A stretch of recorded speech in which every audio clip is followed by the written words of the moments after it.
Next, we're going to move on to the public comment portion of our meeting. The public is allowed to speak on issues or items not scheduled for discussion on the agenda.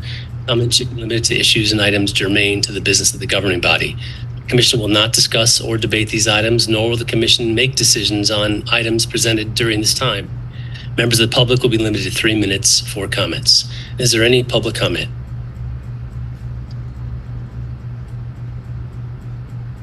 Thank you for the opportunity to present this.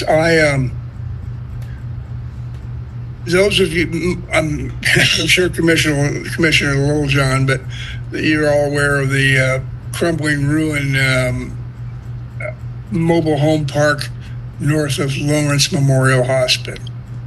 Now, they have a new owners now, and they are upgrading it massively. They have torn down dozens of abandoned and condemned things. And there's something they want to tear down that I don't want to see them tear down. And it's not an easy way to get to you guys, but Sherry, can you? Yeah, I can get him. Okay. Now, there is a very small portion of that mobile home park that is located between 2nd and Main Street there by the Recovery Center and a creek that goes down through there, Centennial Creek, that tiny little segment. Well, that segment has a pretty large bit of history. It was where the Walrus Brewery was located, which made most of the beer for Lawrence in the 19th century.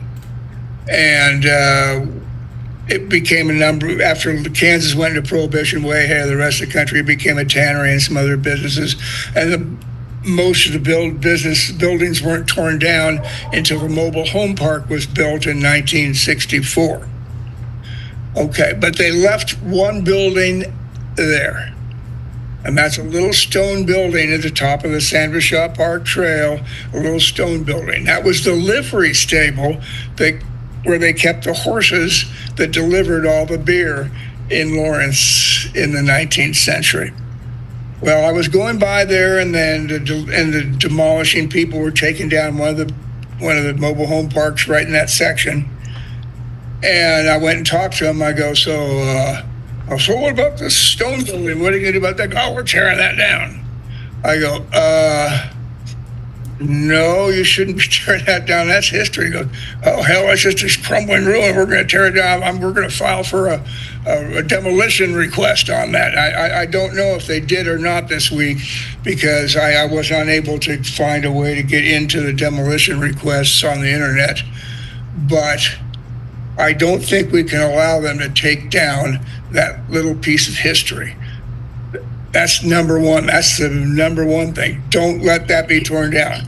Number two is I think the city of Lawrence needs to acquire that little tiny piece of the mobile home property there. Time.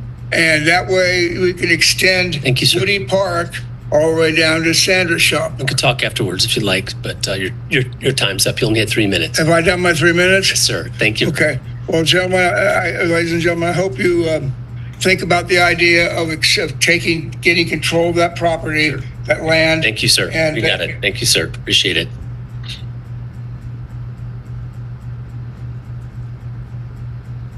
Well, Mayor, Commissioners, Rob Farha, just a concerned citizen, and it takes a lot for me to get down here with my frustration level. I know how hard road work is around here, but sometimes a squeaky wheel. I thought if I came here, some administrators could get to the engineers, whatever. 14th Street between Tennessee and Kentucky has been closed for over a month now, which leads to 5 businesses: Bullwinkle's, the Hawk Tavern, the Wheel, and the Wheel Pizza Company. The subcontractors, there's an emergency water replacement there. They dropped the big square thing over 2.5 weeks ago. They come in for lunch. I don't know who's supposed. All that's left is 3 inches to top fill to finish it, and I can't say weather. Beautiful today, beautiful. And the timing. I've lived here 29 years. We got 4 major weekends: graduation, family weekend, K-State homecoming. They started this right before K-State and homecoming. It's still closed. I don't know why they can't finish it. To add insult to injury, this to me is not a priority. They choose to close from 12th to 14th to redo the public sidewalk and take all that parking away and go to one lane right before the 2 busiest weekends. All those kids have nowhere to park. And then the alley behind it, between 13th and 14th, it's had tarps on it for a week and a half. I don't know what's left to do. So I just came here as a squeaky wheel. What's it going to take to get 14th back open? There's been no action for 2 weeks, 2.5 weeks. And from what I can see, I talked to the head MSO lady and said, maybe we get some metal plates over. It's literally 2 inches of fill to finish it on top. And I mean, number one Uber drop-off is 14th Tennessee and Ohio. So a lot of traffic, a lot of safety concerns. And now they're dealing with one lane with doing sidewalks now. I don't know why they couldn't do that when they do it in the summer and did all the others. But anyway, maybe say in here, someone can get the engineer and see if we can't get that thing open. Yeah, thank you. Appreciate it.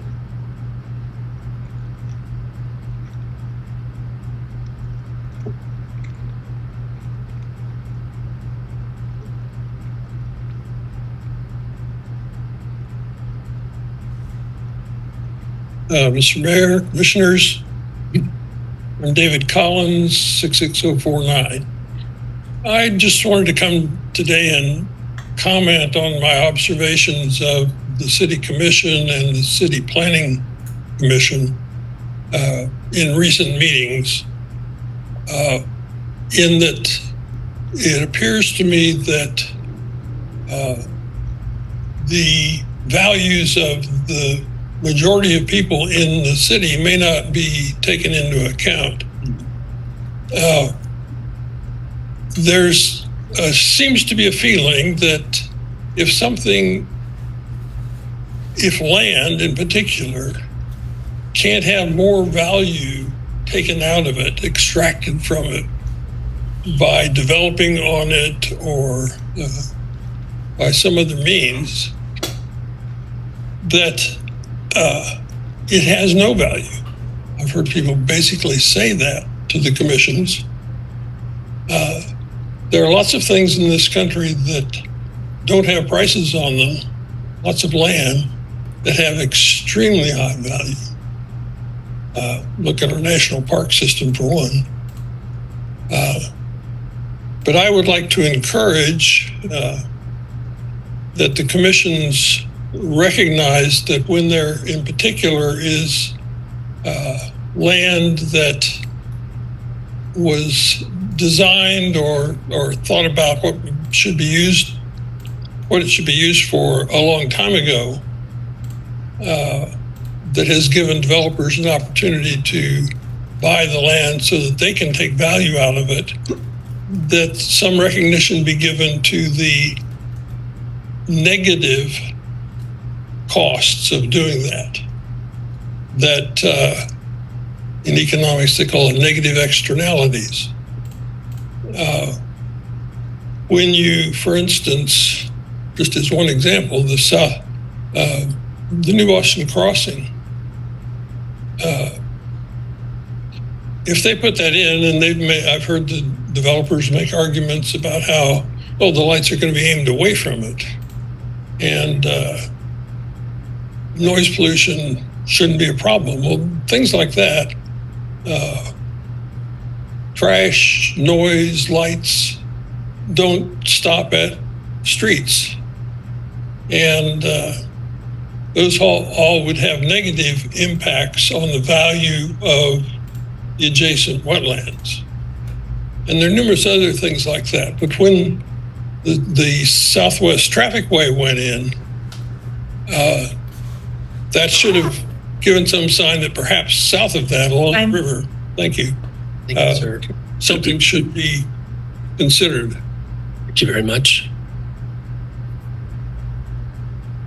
Daniel, come on. Good evening, Council. Daniel Lowing, Lawrence, Kansas, 6647. About 45 minutes ago, the city of Lawrence was on TV, Fox, Channel 4, an expose that's happening down on 9th Street. If you've noticed today, the contractor, Kissick, it's a mess. When they started in May on Tennessee, they're tearing it all back up. from 6th Street to 9th Street. Literally, during an investigation, we discovered that part of the new stormwater system by the swimming pool, buried 20 feet, that big structure has to be torn up. Okay? Stormwater ducts are being installed in the center of 8th Street. They have been on it 6 months, and they have gone 400 feet. I'm going to file for a FOIA request because no construction company can survive. I want to know what the cost overruns are. I'm guessing it's around $10 million. If it costs, when the Star Bond went through, and if they needed an extra 10 or 14 million to bring it from Fambro down to 9th Street, they should have been within a month to 9th Street on Louisiana. I have photographic evidence of ready-mix trucks, fact, that have been dumping their slurry into the stormwater. It's going underground through the new ducts, through Watson Park, and out to the Kansas River. You're talking, this is a federal and state offense. The EPA will be giving that. Now for the matter of shutting down 9th Street. Thanksgiving is the 27th. Oh, the last football game is the 28th. So it's fine. We can shut down 9th Street now. Saturday's the 29th. Sunday is the 30th. And then literally the street is supposed to close on the 9th. You're going to lose Christmas. CBS is also coming out. You're getting a big black eye. You're going to be shutting down the 9th Street Taco, the Fork and Tumbler, Owens Flowers, Red Pepper, the Mill, the Jayhawk Food Market, Cork and Barrel. For what? Because the university is finally done with their football games, and now you can literally shut down 9th Street. This is their time to make money. When this whole project started, they said it's only going to take 4 months. Look at your fact sheet. Now it's 8 months. This general contractor, 8 months baloney. It'll be lucky out from what, at the rate they're going, it'll take them 2.5 years to get to Fambro. I'm asking, seeing that the Christmas lights are going up, any extra Christmas lights, we'd like to have them put on the barricades across 9th Street. I appreciate it.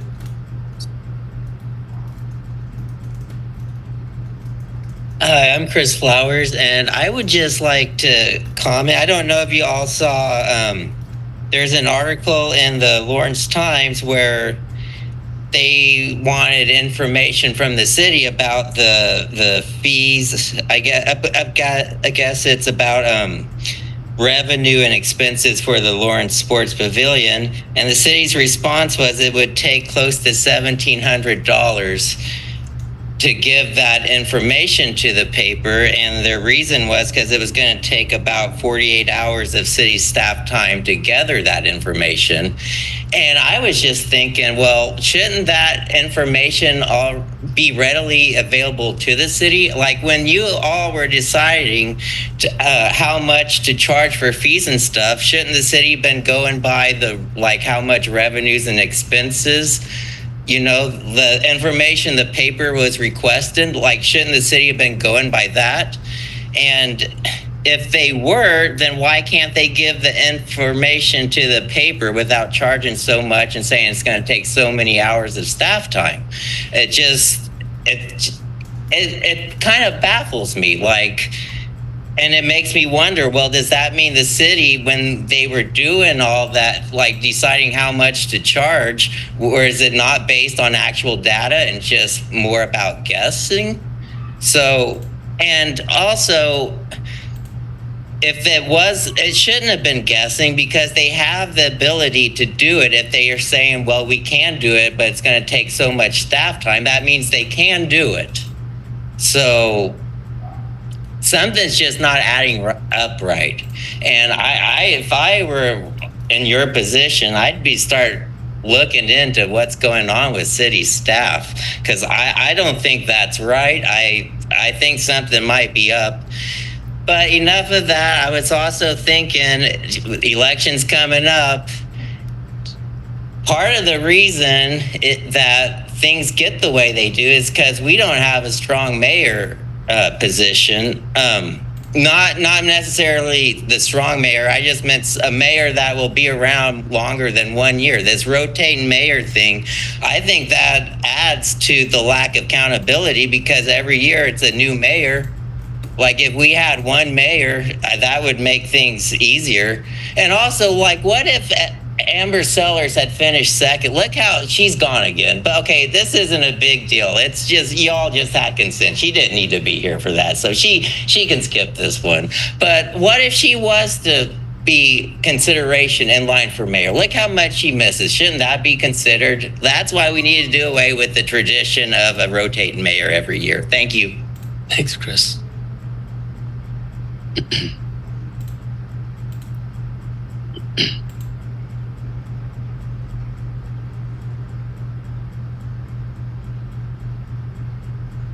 Patrick Ross 66049. This one's called Poema de la Revolucion. What purpose does Plan 2040 serve if commissioners ignore it? Why have a revised Southern Development Plan if a developer can cut to the front of the line with a comprehensive plan amendment? Why should the public engage in civic discourse when 30 individuals show up to a planning commission meeting for comments against the new Boston crossing, organize a presentation refuting all 7 of the evaluations the commission is considering, and yet the commission decides against their favor? Gary Rexroad likes to speak with a forked tongue.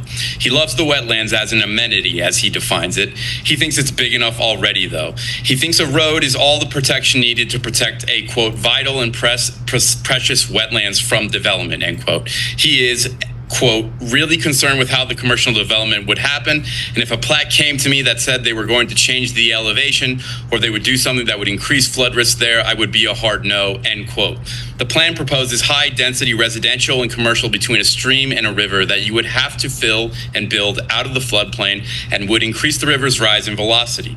He absolutely agrees with the need to improve and update sector plans, but he'd rather not take any action to follow through on that belief and instead voted the project through. Mike Kelso also fancies the road as a sufficient barrier to protect the wetlands. He would go on to say, quote, do we want to ruin the wetlands? Absolutely not. Do we want to protect them? Absolutely, end quote. Yet he also voted the project through. He seems to be unaware that wetlands are already present on the proposed project. At least that was the case until March of this year when the EPA and Supreme Court changed the definition of wetlands and effectively ended the jurisdictional supervision by the Army Corps of Engineers to 8 acres of wetlands on the proposed development site. He seems to think that road will somehow magically stop light pollution, sound, trash, and runoff pollution from affecting the wetlands. What I would say to Mike and Gary is that there's this thing called water. It connects all of us. Water will push everything from this development into the adjacent wetlands because it is downstream. Bill Wilson, Michael Crawford, and Prasant Duvar are the other men who voted to push the project through, ignore taking any actions to update a sector plan, and care not for protecting the wetlands. Remember those names when the wetlands are struggling and polluted. Last night, I finally played basketball again at Rock Chalk Park. It had been months since I had last played. I was out of shape, yet the purity of basketball and the youthful players in the game filled my spirit. It felt good to bleed again. It felt good to be sore. This is the diary of a revolutionary. I wonder how many of those players will still be there when our public gyms cost money. In a city that houses the original rules of basketball, it costs money to play the game. I wonder how many people will visit the wetlands when it's surrounded by high-end commercial. Our local commissioners do not represent the values of Lawrencians. We are continually ignored. The new Boston Crossing CPA will come before the City Commission on November 18th, the county potentially on the 12th, and the amendment I'll make is apparently the 18th might not even be heard, so maybe it'll be on the 11th. This is the poem of revolution. Thank you very much. Thanks, Patrick.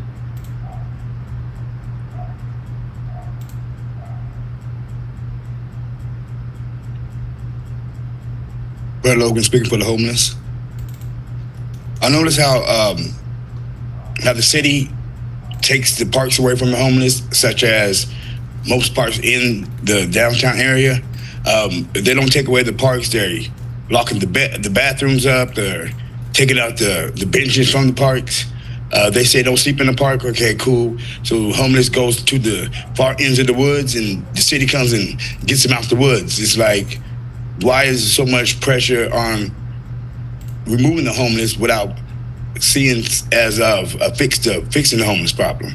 They got so many different teams and different agencies, and they're not coordinating together, I guess, or none of them actually doing anything, but they hold the title of, what they hold, but they're not doing anything, and they're getting funds from the city, but they're still not doing anything for the homeless.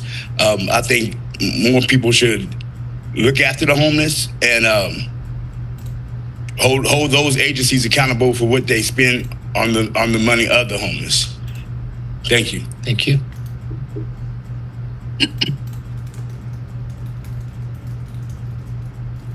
Hello, my name is Sophie Terrian. I live 66044. Specifically, there is Louisiana Street north of 17th Street and south of Sunnyside. It's really dark right there. I walk every day to and from campus. There's just like not a streetlight on that little section of the road. And if there could be a streetlight, that would make me feel more safe. Yeah, thank you. Sure. Got that. 17, please. Did you get it? 17. Mm-hmm. Anybody else? Sure, is anybody online?